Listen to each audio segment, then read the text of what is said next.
안녕하세요. 저는 최근에 이혼을 하고 혼자 살아가고 있는 30대 이혼남입니다. 주위에서 3명에 1명꼴은 요즘 이혼들 한다곤 하지만 막상 제가 이혼남이라는 꼬리표를 달고 살아가다 보니 여간 힘든 일이 아니네요. 주위에서 색안경 끼고 저를 바라보는 모습이 마음 아프기만 합니다. 제가 이렇게 사연을 올리게 된 이유는 바로 얼마 전에 이혼한 저희 집사람 때문입니다. 1년 정도의 짧은 결혼 생활을 하면서 얼마나 힘이 들었는지 모르겠네요. 아내도 모자라 기생충 같은 시댁 식구들 때문에 1년이란 시간이 정말 제게 지옥 같은 시간이었어요.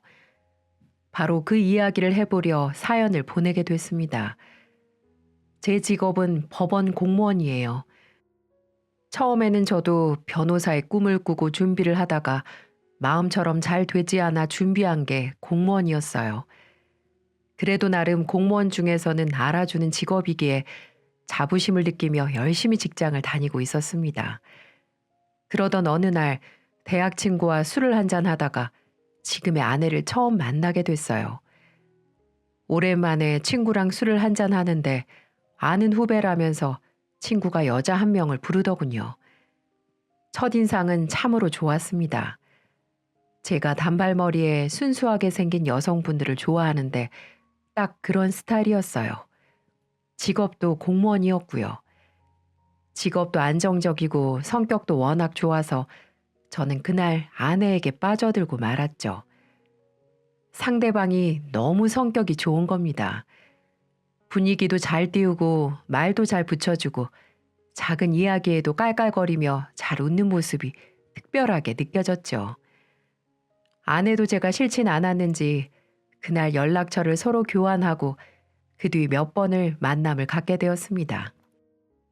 주말에 데이트도 하고 맛집도 찾아다니고 하다 보니 어느새 서로에게 호감을 갖게 되었고 우리는 정식적으로 연애를 시작하게 되었죠.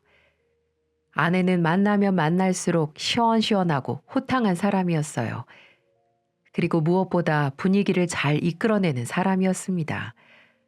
한 번은 저와 학창시절 때부터 같이 놀던 친구들을 소개해 준 적이 있었어요. 처음 친구들을 소개시켜주는 자리인데도 불구하고 워낙 분위기도 잘 맞추고 싹싹하게 행동을 하다 보니까 친구들도 엄지를 들고는 칭찬을 하더라고요. 안녕하세요.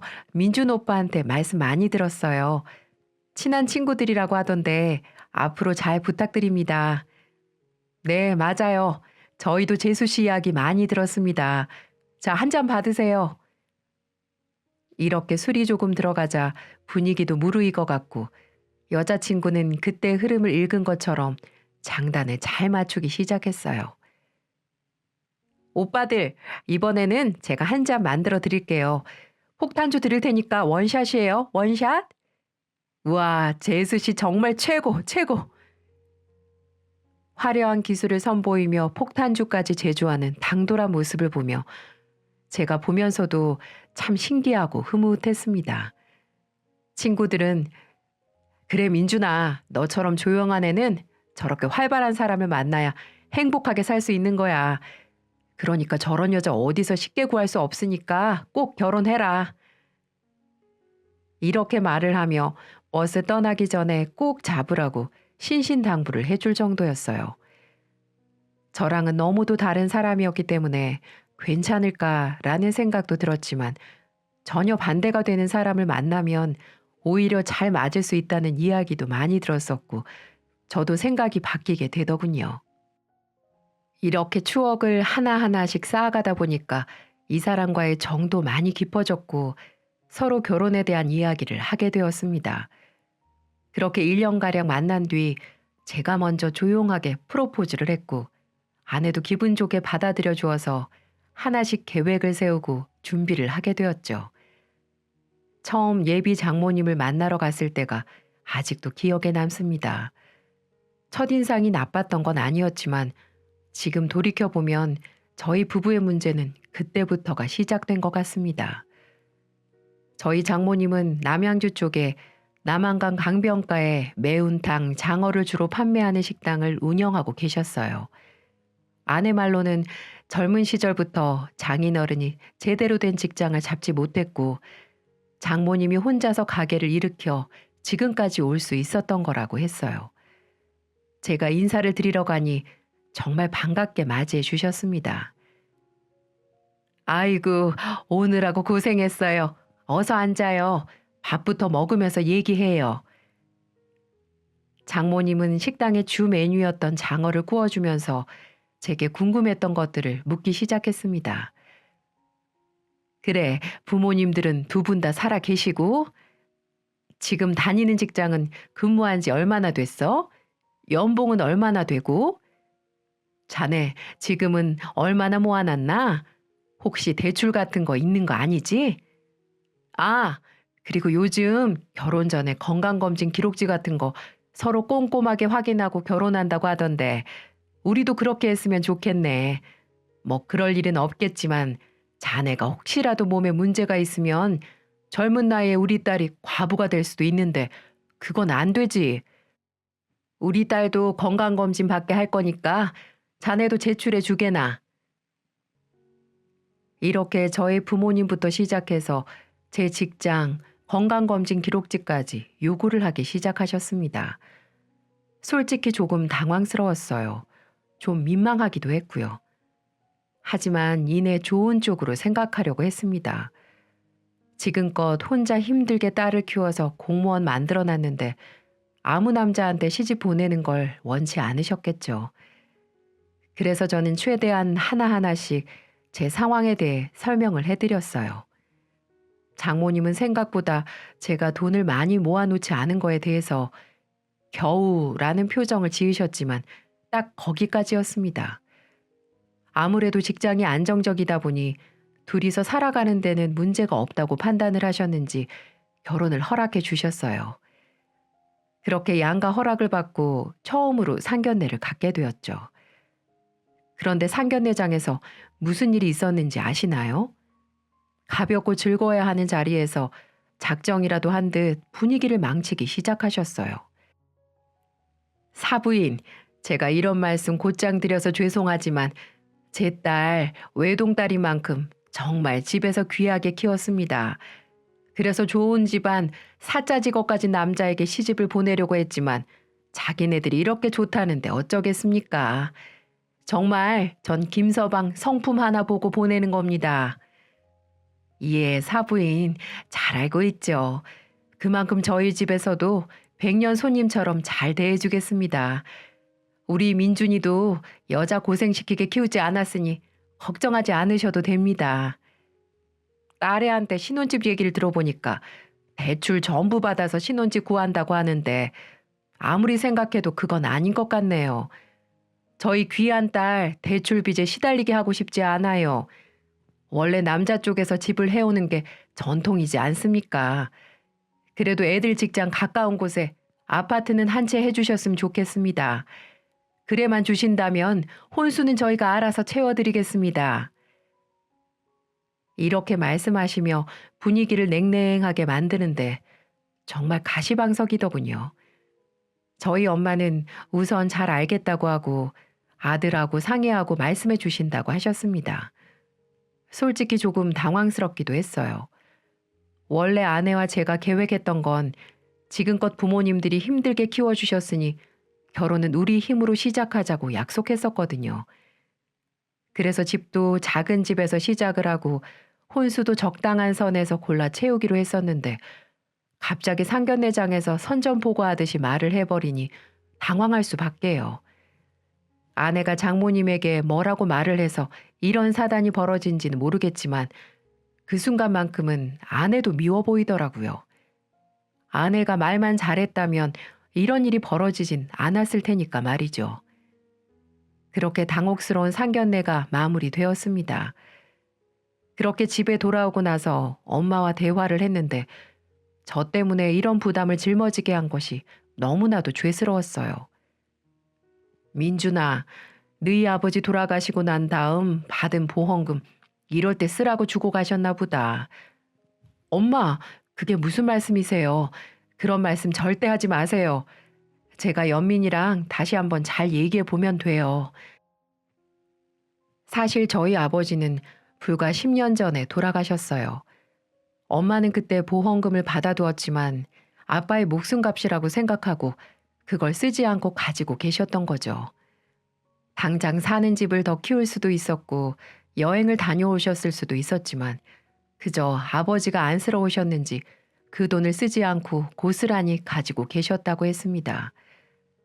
저 역시 그 돈이 저와는 전혀 관계가 없는 돈이라고 생각했기 때문에 신경을 쓰지 않았습니다. 하지만 엄마는 그 돈을 제게 주셨어요. 아니다.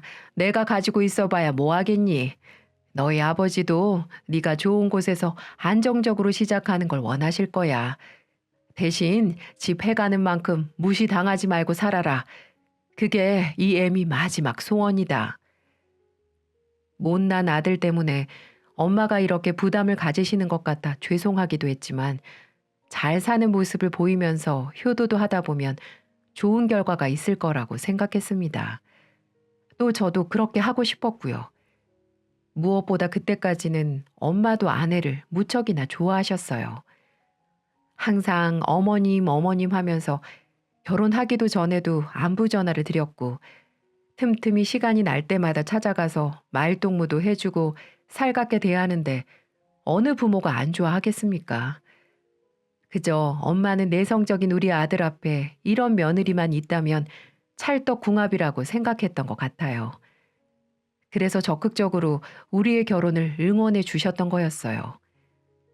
그렇게 저희는 엄마의 든든한 후원 덕분에 결국 결혼식을 올리게 되었습니다. 엄마가 신신당부하신 것처럼 무시당하지 않기 위해 저의 권리를 가지고 있기 위해서 아파트는 제 이름으로 단독 명의를 해두었습니다. 아버지가 주신 돈이랑 제가 모아놓은 돈, 그리고 부족한 돈은 조금 대출을 받아 신혼집을 마련했죠. 그런데 결혼하고 3개월 무렵부터 아내가 점점 이상해지기 시작하는 겁니다. 어디서 뭘 들었는지 모르겠는데 갑자기 아파트 명의를 공동 명의로 해달라고 떼를 쓰기 시작하더군요. 이 문제로 얼마나 많이 다퉜는지 모르겠네요. 여보, 부부는 일심동체 아니야. 그런데 왜 아파트 명의가 당신 단독 명의인데? 아무리 생각해도 이건 아닌 것 같아. 당장 공동 명의로 바꿔줘. 원래 우리 처음에 이야기했던 거 기억 안 나? 우리 모아둔 돈 크지 않아도 우리끼리 알아서 집 구해서 살기로 했었잖아. 근데 그걸 갑자기 반대한 사람이 누군데? 나중에 아이들 낳고 그러면 모를까. 아직은 시기상조인 것 같아. 미안해. 난 공동 명의가 아니면 부부가 아니라고 생각해. 그냥 바로 해주라고. 당신 나 싫어지면 내치려고 그러는 거 아니야? 쫓아내려고 그런 거 아니냐고. 말 같지도 않은 소리 하지도 마. 여기가 명의만 내 이름이지 내 집인 것 같아? 여기 엄마 집이나 마찬가지야. 그러니 더 이상 그 얘기는 꺼내지 마. 이렇게 직장만 다녀오면 저녁 식사 자리에서 공동명의, 공동명의 입에 달고 사는데 미쳐버리는 줄 알았습니다. 하지만 저는 끝까지 아내의 말을 곧장 들어주지 않았어요.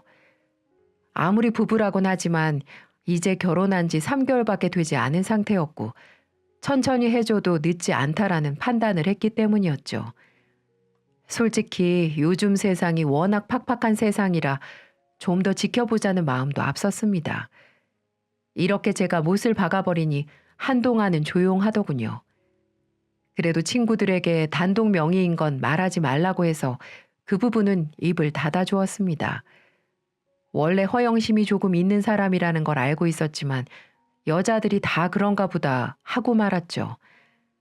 제가 연애 경험이 없던 게 이런 사소한 신호들을 놓치게 할 줄은 꿈에도 몰랐네요.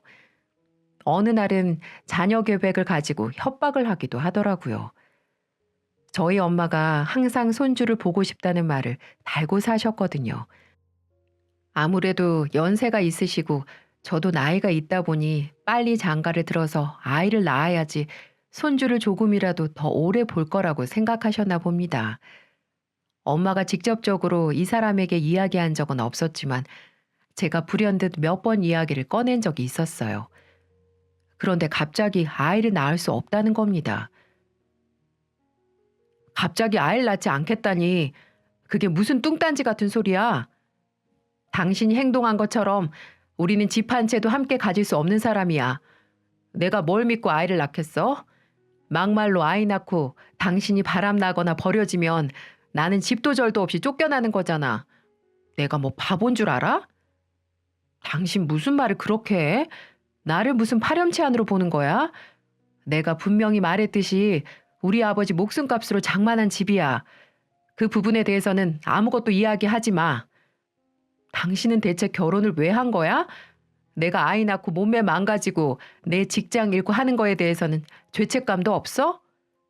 아이를 낳지도 않았고 결혼 이야기는 같이 꺼냈잖아. 아이를 낳았다고 세상 끝나는 게 아니야. 나도 출산휴가 내서 충분히 도와줄 거고 우리 둘이 벌면 도우미 이모님 쓰면서도 충분히 생활할 수 있어. 직장 그만두지 않아도 된다고. 당신은 안 키워보고 안 낳아도 되는 남자니까 잘 모르겠지. 당신 정말 이기적이야. 아이 이야기를 하면 저는 남자라는 이유만으로 이기적이고 못된 사람이 되어야 했습니다.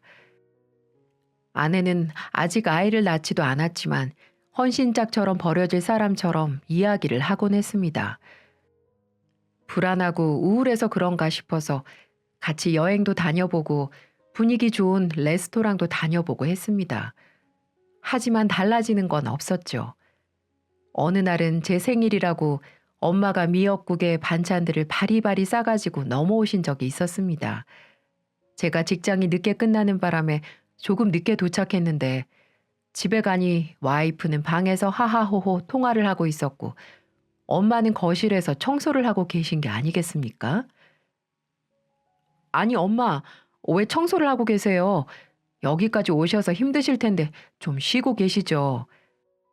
민준아, 세아가 집에서 도대체 살림을 하기는 하는 거니?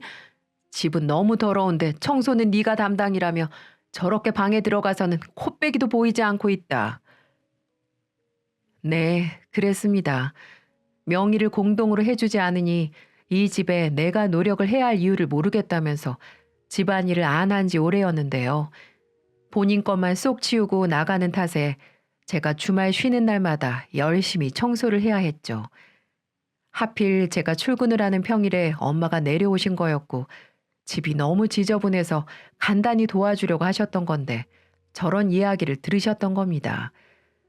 밥을 다 차리고 나니 슬그머니 나와서 그래도 제 생일이라고 같이 앉아 있는데 엄마가 보다 못해 한 말씀을 하셨습니다.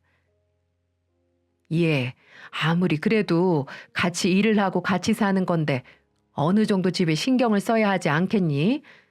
니네가 일하느라 너무 힘들면 내가 평일에 와서 치워줘도 되고. 아니요, 어머니.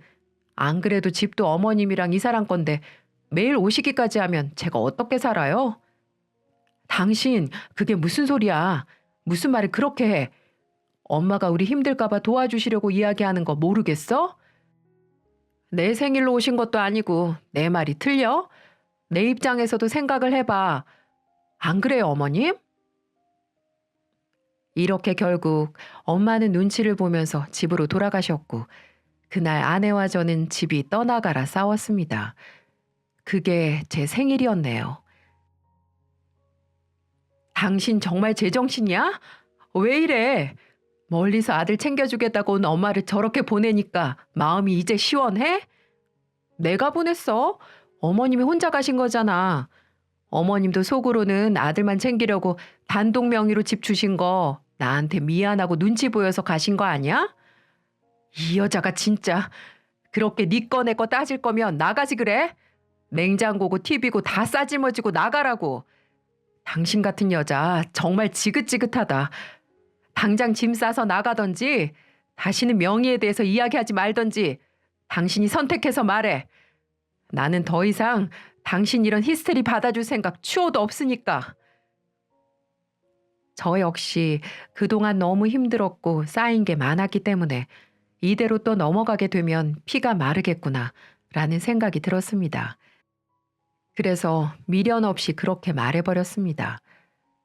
그로부터 며칠 후 저에게서 아무런 말이 없었다 보니까 아내도 속으로 답답하고 불안했는지 먼저 이야기를 꺼냈어요. 당신이 말한 대로 생각해봤어. 좋아. 더 이상 공동명의로 바꿔달라고 이야기하지 않을게. 대신 난 딱 받은 만큼만 할 거야. 그것만 알아줘. 정말이야? 난 당신한테 애 낳아달라 뭐 해달라 따지고 들 생각 없어. 우리 각자의 직장에 충실해야 할 때고 돈 열심히 모아서 더 좋은 집도 갈 수 있고 나도 큰 거 바라는 거 아니야. 그때 당시 이 말이 뭔가 찜찜했지만 그래도 명의 얘기를 하지 않는다고 하니까 더 이상 속 터질 일은 없겠구나 싶어서 그렇게 다시 결혼 생활을 이어나가게 되었습니다. 그 일이 있기 전까지는 평온한 생활을 이어나갈 수 있었죠. 그러던 어느 날이었습니다.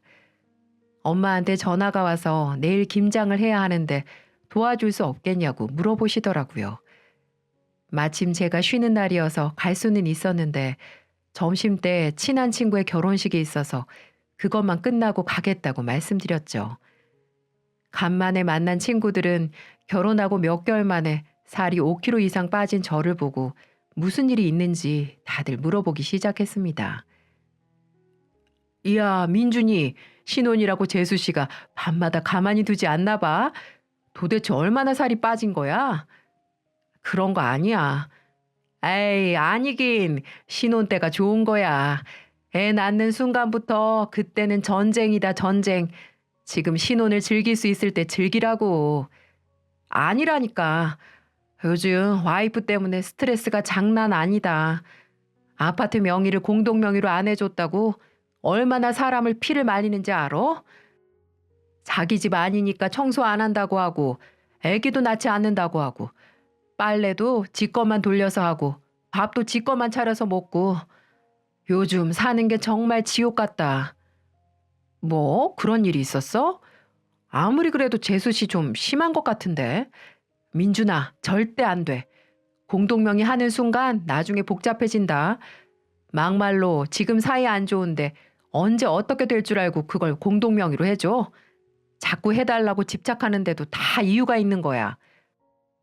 나도 그것 때문에 불안해서 그냥 단독 명의로 밀고 나가고 있다.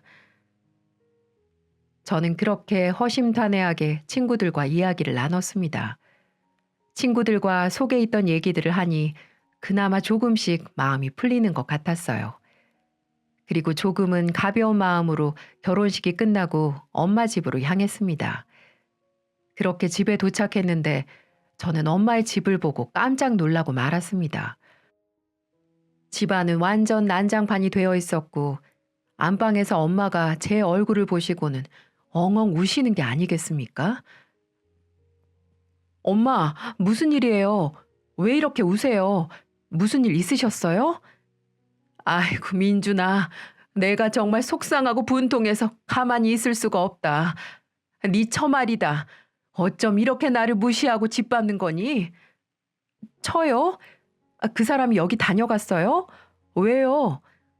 네가 늦는다고 하길래 이따가 김장 끝나고 수육이나 해 먹이려고 불렀다. 그런데 내가 김장이 좀 늦게 끝나서 담는 것만 좀 도와달라고 했건만 입에 담지도 못할 욕을 하면서 귀찮게 한다고 김치통을 뒤집어 엎어버리지 뭐니. 네? 그게 사실이에요? 그래. 나한테 와서도 집 좀 공동명의로 할 수 있게 도와달라는 거야. 그래서 그랬다. 아가, 네가 나중에 애 낳고 고생한 모습을 보면 민준이가 알아서 바꿔줄 거야. 그러니 너무 거기에 집착하지 말고 우선 집안일부터 좀 해라. 집안이 아주 엉망이더구나. 무슨 말인 줄 알았지? 이렇게 말했더니만 그 애미의 그 아들이라고 하면서 욕을 하기 시작하는데 내가 그동안 알던 그 애가 맞는지 싶더구나. 엄마의 이야기를 들은 뒤 주변을 둘러보았는데 김치 속이 여기저기 흩뿌려진 모습이 보였습니다. 엄마는 충격받아 하던 김장도 멈추고 울고 계셨던 거고요.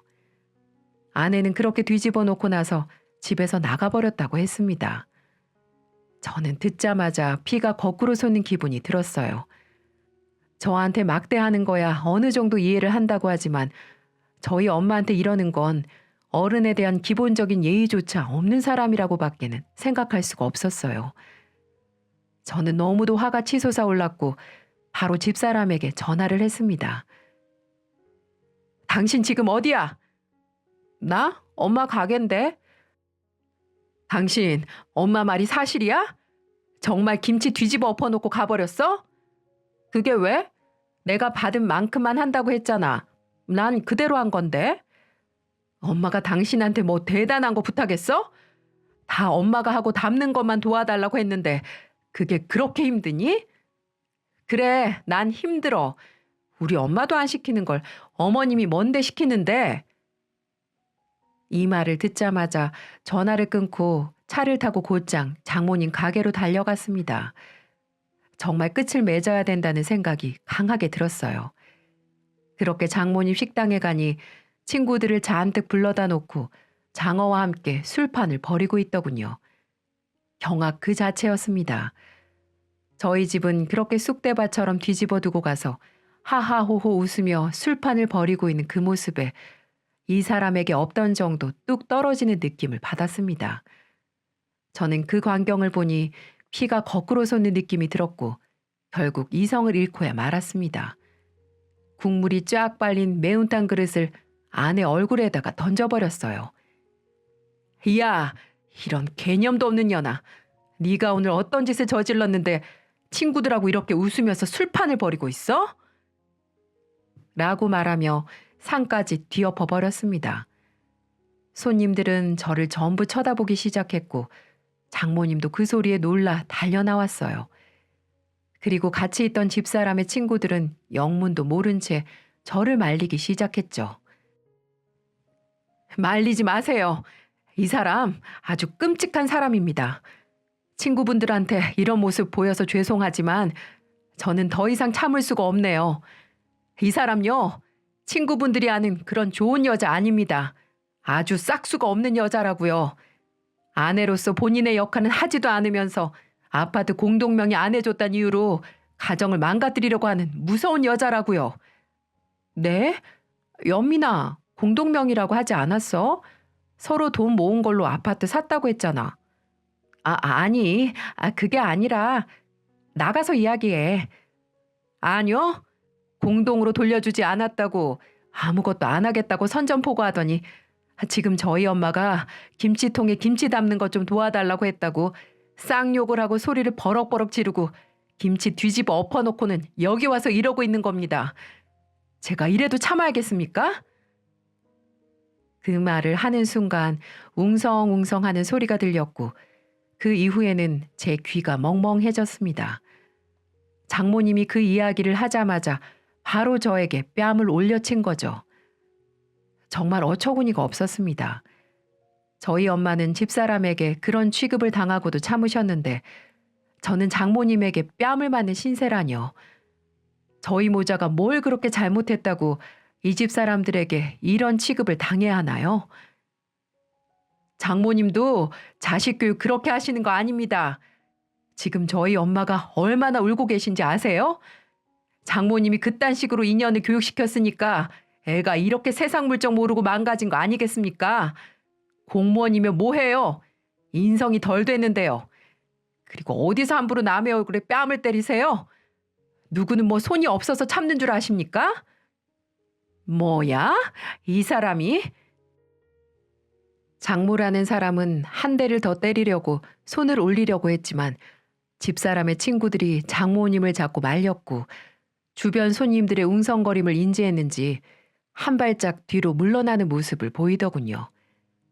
그런데 옆에 있던 아내년이 갑자기 술에 취해서는 제 뺨을 때리는 겁니다. 와, 모녀가 쌍으로 뺨을 때리는데 진짜 사람 돌겠더군요. 야, 김민준, 엄마한테 말을 그딴 식으로 해?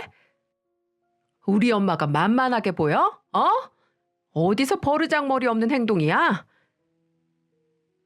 본인이 저희 엄마한테 한 행동은 생각도 안 하고 앞뒤 다 자르고 본인 엄마한테 소리를 질렀다는 이유로 뺨을 때리면서 말을 하는데 저도 그 순간만큼은 참지 못하고 아내의 뺨을 세차게 날려버렸습니다. 상황은 순간적으로 아수라장이 되어갔습니다. 장모님은 소리를 고래고래 지르셨고 아내는 저를 파렴치 안으로 몰고 갔습니다. 저는 모녀의 그런 볼썽사나운 모습을 보고 그 자리에서 나와버렸어요. 상대할 가치가 들지 않더군요.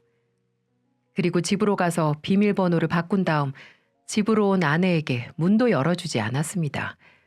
그리고 문자로 이혼 통보를 했습니다.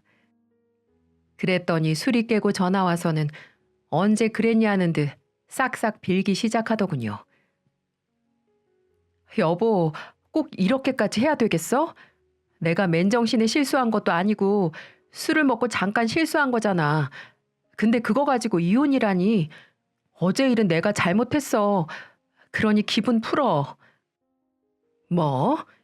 이게 아직도 정신을 못 차렸네. 너는 어제 맨정신에서도 우리 엄마한테 가서 실수를 한 사람이야. 도저히 너 같은 여자랑은 못 살겠다. 정말 1년 동안 그렇게 네가 난리를 쳐도 공동명의 안 해준 거 정말 신의 한 수다. 너네 집으로 네가 사온 가전제품 트럭으로 보낼라니까 그냥 내 앞에 다시는 나타날 생각하지 마. 네 얼굴만 봐도 끔찍하니까. 그러자 옆에 있던 장모가 전화를 낚아채서 말을 하더군요. 자네 정말 이렇게까지 해야 하나? 이렇게라뇨. 장모님도 자기 자식 소중한 거 아시면 남의 집 자식도 소중한 거 아셔야죠. 그런데 아무리 품 안의 자식이라고 하지만 아내 편을 들어주면서 감히 사위 뺨을 때려요? 콩밥 한번 먹고 싶으세요? 지금이라도 제가 경찰서에 신고해드릴까요? 정말 두 사람 보고 질려버렸네요. 됐고 당장 이 사람 집 물건들 그쪽으로 보낼 거니까 이 시간 이후부터 찾아오지도 전화하지도 마세요. 분명 저는 말씀드렸습니다. 라고 하고 일방적으로 전화를 끊어버렸습니다. 그렇게 나서기 좋아하고 자기 말을 잘하는 장모도 제가 콕콕 집어서 맞는 말만 하니 아무 말도 못하더군요. 그리고 다음 날 바로 이혼 서류를 그쪽으로 보내버렸습니다. 마주치기도 싫었거든요. 그런데 일주일 뒤 장모님과 집사람이 직장으로 찾아온 겁니다. 나가지 않으면 직장으로 찾아와 해코지라도 할까 봐서 어쩔 수 없이 나갔습니다. 정말 끝까지 두 모녀가 쌍으로 거머리처럼 딱 붙으려고 하는데 정말 짜증이 나더군요. 여보, 정말 미안해. 내가 뭘 몰랐나 봐. 이렇게 일주일간 떨어져 있으면서 생각 많이 했어. 나 더 이상 당신한테 공동명의 이런 말 안 할게. 그리고 지금까지 하지 않았던 집안 청소, 음식, 빨래 이런 기본적인 것들도 다 하면서 살아갈게. 그러니 한 번만 용서해주면 안 될까? 자네도 내 입장 되어본다면 이해할 걸세. 딸이 이혼료 꼬리표 달고 앞으로 살아가야 하는데 어떤 어미가 기분이 좋겠나. 먼저 내가 자네한테 손찌검했던 거는 나도 이렇게 사과할세. 내가 잘못했어. 정말 미안하네. 그리고 우리 딸도 반성 많이 하고 있는 것 같으니까 이번 한 번만 더 참아주면 안 되겠나? 애 아빠 일찍 죽어서 기죽지 말라고 오냐오냐 키웠던 게 여기까지 오고 말았네. 내가 자네 말대로 딸 교육을 잘못 시켰어. 내가 사부인한테도 정식으로 가서 사과를 하겠네. 오면서 전화드렸는데 내 전화를 받지 않으셔. 자네가 무릎이라도 꿇으라고 하면 당장 데리고 가서 무릎이라도 꿇게 만들겠네. 그러니 이혼만은 제발 참아주게나. 이렇게 내 부탁하겠네. 아니요. 이미 기차 떠났습니다. 저는 몇 번이고 저 사람한테 기회를 줬고 참아왔어요. 더 이상은 바보같이 살고 싶지 않네요. 그러니 구차하게 제 직장 앞에서 이러지 마시고 돌아가세요. 뺨 때릴 때는 언제고 이제야 집도 절도 없이 나가게 생기니까 이러시는 겁니까? 이 사람 집에서 아무것도 안 했습니다. 살림이고 금전적인 부분이고 기여한 거 전혀 없다는 거 장모님이 더 잘 알고 계시죠? 저는 이렇게는 더 이상 못 삽니다. 그러니 그렇게 알고 돌아가세요. 여기 법원인 거 아시죠? 여기서 소란 피우면 저도 장담 못합니다. 저는 이렇게 단호하게 말하고 뒤도 돌아보지 않고 그 자리를 벗어나 버렸습니다. 제가 이렇게 단호하게 나가니까 이 두 모녀 어찌나 불안해하던지요. 오죽했으면 저희 엄마한테도 찾아갔다고 하더군요. 엄마가 전화가 와서는 이 두 모녀가 와서 무릎 꿇고 싹싹 빌겠다고 배를 누르고 있다면서 어떻게 해야 하냐고 물어보시더라고요. 저희 엄마한테 또 두 모녀가 무슨 짓을 할지 모르니 우선 엄마에게 그들이 하는 말을 녹음하라고 했습니다. 그리고 나중에 들어보니 아주 대문 앞에서 생쇼를 다 했더군요. 사돈, 저희 딸 좀 한번 받아주세요. 얘가 사랑만 받고 자라서 철이 없어 그럽니다. 자식 키워본 입장으로 이해하실 거라고 생각합니다. 저 혼자 독하게 아이를 키우다 보니 저도 모르게 이런 부분에서 이기적으로 생각했던 것 같습니다. 어머님 죄송해요. 그때는 이 사람한테 너무 화가 나서 그만. 이제 와서 이러지 말아라. 내가 너한테 김치 담그라고 하기를 했니? 아니면 배추 절이는 걸 시켰니? 혼자 다 할 동안 가만히 기다리다가 담는 것 좀 잠시 도와달라고 하니 그걸 뒤집어 엎어? 우리 민준이가 다시 받아준대도 널 볼까 말까 하는데 내가 민준이한테 너 같은 여자 만나라고 말할 수는 없다. 다시는 찾아오지 말거라. 이렇게 말을 하며 대문은 열어주지 않고 밖으로 소금을 뿌려버렸다고 했습니다. 그 소리를 듣고 어찌나 속이 시원했는지 몰라요. 그 이후에도 시도 때도 없이 연락 와서 사람을 귀찮게 하는데 정말 거머리도 이런 거머리가 없는 겁니다. 이제는 해도 안 되니 아이 핑계를 대기 시작하더군요. 여보, 나 아이 가지고 싶어.